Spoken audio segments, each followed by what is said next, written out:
Hello दोस्तों, how are you. कैसे हो आप सभी? अच्छे होंगे, मस्त होंगे और अपनी पढ़ाई में व्यस्त होंगे।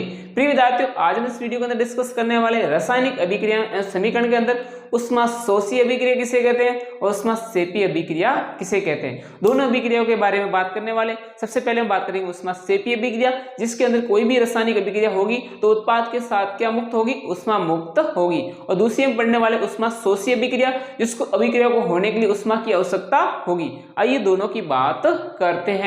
सबसे पहले हम देखते हैं उष्माक्षेपी अभिक्रिया के बारे में। तो यहाँ पर देखिए उष्माक्षेपी अभिक्रिया, दोनों शब्द से याद रखना। उष्माक्षेपी शोषी, शोषी से मतलब जो उष्मा का क्या करता है, अवशोषण करता है, तो इसका उल्टा याद रखना, जो उष्मा को रिलीज करता है। तो ये हम इस अभिक्रिया के अंदर देखेंगे उष्माक्षेपी। जिन रासायनिक अभिक्रियाओं में उत्पाद के साथ साथ क्या मुक्त होती है? उष्मा का भी क्या होता है? उत्सर्जन होता है। कोई भी ऐसी रासायनिक अभिक्रिया होगी जो उत्पाद में क्या निकलेगी? साथ में उष्मा रिलीज होगी या उष्मा का उत्सर्जन होगा।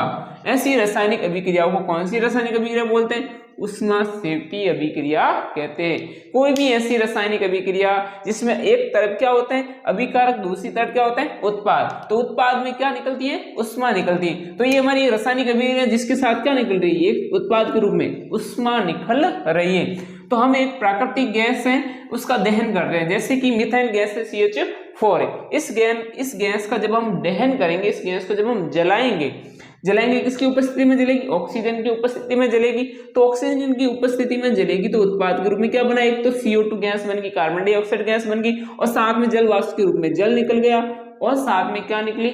उष्मा। यही तो है, इस उष्मा के कारण इस अभिक्रिया को हम क्या बोलते हैं? उष्माक्षेपी रासायनिक अभिक्रिया। तो कोई भी रासायनिक अभिक्रिया हो, साथ में उत्पाद के रूप में क्या निकलती हो? उष्मा निकलती हो, उष्मा का उत्सर्जन हो रहा हो, उष्माक्षेपी अभिक्रिया कहते हैं। एक एग्जांपल और रहते हैं, जो हमारे शरीर के अंदर होने वाली श्वसन अभिक्रिया, ये भी एक प्रकार की उष्माक्षेपी अभिक्रिया है। जब हम श्वसन ले रहे हैं, हम भोजन कर रहे हैं, तो उस ग्लूकोज का अपघटन होता है, ग्लूकोज का एक और छल पदार्थों के अंदर टूटता है, तो उस समय हमारा इस ग्लूकोज का अपघटन के द्वारा ऑक्सीजन का उपयोग होता है। हम श्वसन के द्वारा जो ऑक्सीजन ले रहे हैं और भोजन के द्वारा जो ग्लूकोज ले रहे हैं, तो कोशिका के अंदर इसका अपघटन होकर जब ऊर्जा का निर्माण होता है, तो उस समय भी क्या होता है? इसका CO2 के रूप में निकलता है, ये भी जलीय विलयन के रूप में, और साथ में क्या निकलती है? जल लिक्विड के रूप में निकलता है, और साथ में क्या उत्पन्न होती है? उष्मा उत्पन्न होती है। तो ये हमारा आंतरिक कोशिकीय श्वसन होता है। श्वसन अभिक्रिया जो हमारे अंदर हो रही है, उसमें भी उष्मा का उत्सर्जन होता है, उसमें भी उष्मा का क्या होता है? उत्सर्जन होता है। इसलिए हम ये भी बोल सकते हैं कि हमारे शरीर के अंदर होने वाली एक श्वसन अभिक्रिया भी एक उष्माक्षेपी अभिक्रिया का उदाहरण है, जिसमें ग्लूकोज का अपघटन ऑक्सीजन की उपस्थिति में होता है, तो कार्बन डाइऑक्साइड प्लस जल निकलता है, साथ में क्या बनती है? उष्मा बनती है। और जब उत्पाद के रूप में उष्मा का उत्सर्जन हुआ, तो इस अभिक्रिया को हम क्या बोल सकते हैं? उष्माक्षेपी अभिक्रिया। तो उष्माक्षेपी अभिक्रिया में आपको सिंपल याद ये रखना है कि कोई भी जब रासायनिक अभिक्रिया होगी तो उत्पाद में किसका उत्सर्जन होगा?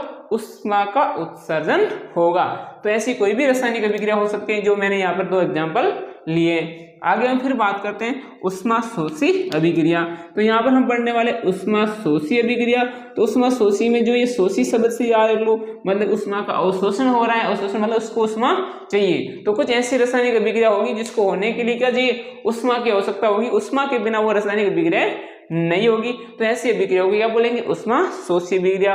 बात करते हैं जिन रासायनिक अभिक्रियाओं को तोड़ने के लिए, जिन रासायनिक अभिक्रियाओं को या अभिकर्मकों को तोड़ने के लिए, उनको जोड़ने के लिए, उनको अपघटन करने के लिए किसकी आवश्यकता होती है? उष्मा की आवश्यकता होती है, या प्रकाश की या विद्युत ऊर्जा की। तो मुख्य रूप से आप याद रखो उष्मा की आवश्यकता होती है, लेकिन प्रकाश से भी उपस्थिति में कुछ रासायनिक अभिक्रिया होती है, विद्युत की ऊर्जा की उपस्थिति में भी कुछ रासायनिक अभिक्रिया होती है, लेकिन उष्मा मिलती है सब में क्या चाहिए? उसको उष्मा चाहिए। तो उन अभिकर्मकों को या अभिक्रियाओं को तोड़ने के लिए, उस अभिक्रिया को कराने के लिए किसकी आवश्यकता होती?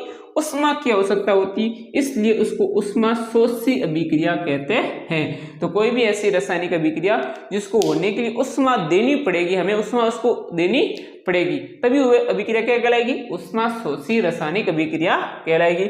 यहाँ पर हम बात करते हैं, समझते हैं। देखो एक चूना पत्थर है CaCO3 कैल्शियम कार्बोनेट, जब इसको हम तोड़ेंगे, उसको उष्मा देंगे, उष्मा क्या देनी? इसको तोड़ने के लिए हमें उसको क्या देनी पड़ेगी? उष्मा देनी पड़ेगी। जैसे ही हम उसको उष्मा देंगे तो ये चूना पत्थर कैल्शियम ऑक्साइड के रूप में बदल जाएगा और साथ में CO2 गैस उससे अलग हो जाएगी। तो हमने इसमें क्या किया कि कैल्शियम जो चूना पत्थर था उसको जब हमने उष्मा दी तो ये अलग अलग पदार्थों के अंदर टूट गया। तो किसकी उपस्थिति के कारण, मतलब हमने उसको उष्मा दी है, मतलब इस अभिक्रिया को होने के लिए उष्मा चाहिए, उसने उष्मा ली है, इसलिए उसको बोल दिया उष्मा शोष्य अभिक्रिया। जैसे एक अलग और उदाहरण देख लो, फेरस सल्फेट है यहाँ पर FeSO4, जो कि इस अभिक्रिया को होने के लिए जैसे हम इसको उष्मा देंगे तो ये क्या होगा, अलग अलग पदार्थों के अंदर टूट जाएगा। जैसे ये फेरिक ऑक्साइड के अंदर टूट गया, ये सल्फर डाइऑक्साइड में टूट गया, ये सल्फर ट्राइऑक्साइड के अंदर टूट गया, तो अलग अलग गैसों के अंदर टूट गया।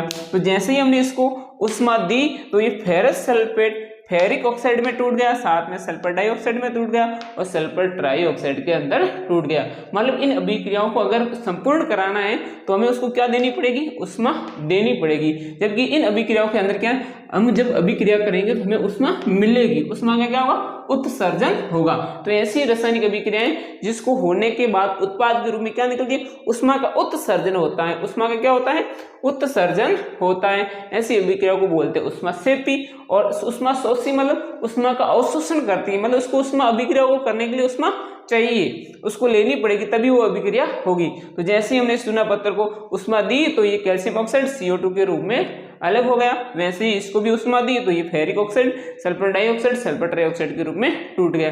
तो दोस्तों यहाँ पर आपको ये उष्माक्षेपी और उष्माशोषी रासायनिक अभिक्रिया आपको अच्छे से समझ में आई होगी। अगर अच्छे से समझ में आई है तो वीडियो को लाइक कीजिएगा, शेयर कीजिएगा और अपने चैनल को सब्सक्राइब करना बिल्कुल ना भूलिएगा दोस्तों। इसी के साथ जय हिंद, जय भारत। फिर मिलते हैं एक नेक्स्ट वीडियो के साथ। हमारा चैप्टर 1 यहाँ पर संपूर्ण लगभग कंप्लीट हो जाता है। फिर एक नए वीडियो के नए चैप्टर के इंपोर्टेंट टॉपिक लेके आते हैं, तब तक हमारे साथ बने रहिए।